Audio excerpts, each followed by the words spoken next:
এর ফুলগুলো এইরকম ভুট্টার মতো। এই তো একটা, একটা দেখি, এই তো এই যে এটা ভুট্টার মতো। আর একটা কোথায় লুকিয়ে আছে দেখি।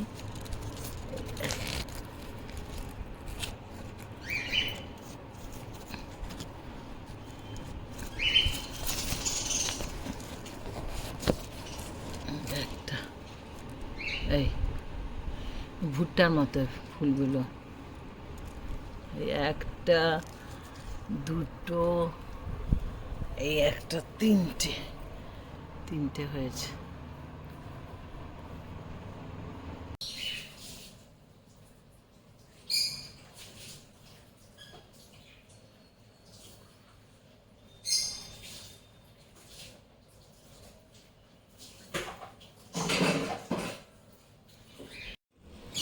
এই একটা আম আছে পাকা, এবার আমের সিজন শেষ হয়ে গেছে। এটা দিয়ে একটা ইয়াম্মি ইয়াম্মি একটা জুস তৈরি করব।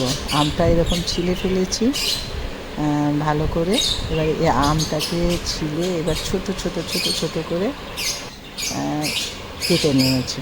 আমটা একটু বুঝতে পারছো নরম হয়ে গেছে, তো যেহেতু আমি জুস করব তো সেই জন্য। আর এই আমটা রেখেছি, এটা একটা কী করবো দেখো। তারপরে আর এই লাগছে এক বাটি দই, টক দই। এই আমটা মিক্সারে দিয়ে দিই, তারপরে এই দিয়ে দিলাম। এবার টক দইটা এর মধ্যে দিয়ে দেবো, জুসারের মধ্যে। এবার এর মধ্যে ওই টক দই যেটা এক বাটি রেখেছি, এটা এবার টক দইটা দিয়ে দেবো।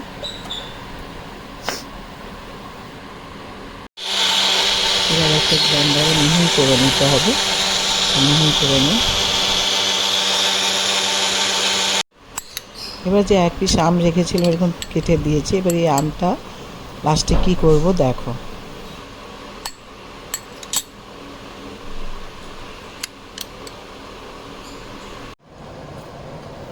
এবার জুসটা ঢেলেছি, আর শিয়া সিড যেটা আমি ফুলিয়ে রেখেছিলাম সেই শিয়া সিডটা এর মধ্যে দিয়েছি। এক শিয়া সিডটা দেওয়ার সময় আমার মনে ছিল, এই শিয়া সিড, এটা হচ্ছে শিয়া সিড, ভিজিয়ে রেখেছিলাম। কি হয়েছে? বাচ্চারা খেতে শিয়া সিড, ম্যাঙ্গো, দই, ম্যাঙ্গো, এই হচ্ছে অনলি ফর ম্যাঙ্গো।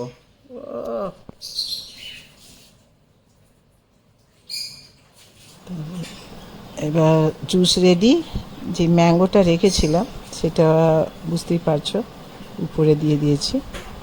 দেখতেও ভালো লাগবে, খেতেও ভালো লাগবে। এই আমটা ছোট ছোট যেটা পিস করেছিলাম ওটা উপরে দিয়ে দিয়েছি, খাওয়ার সময় ভালো লাগবে। এটা শিয়া সিড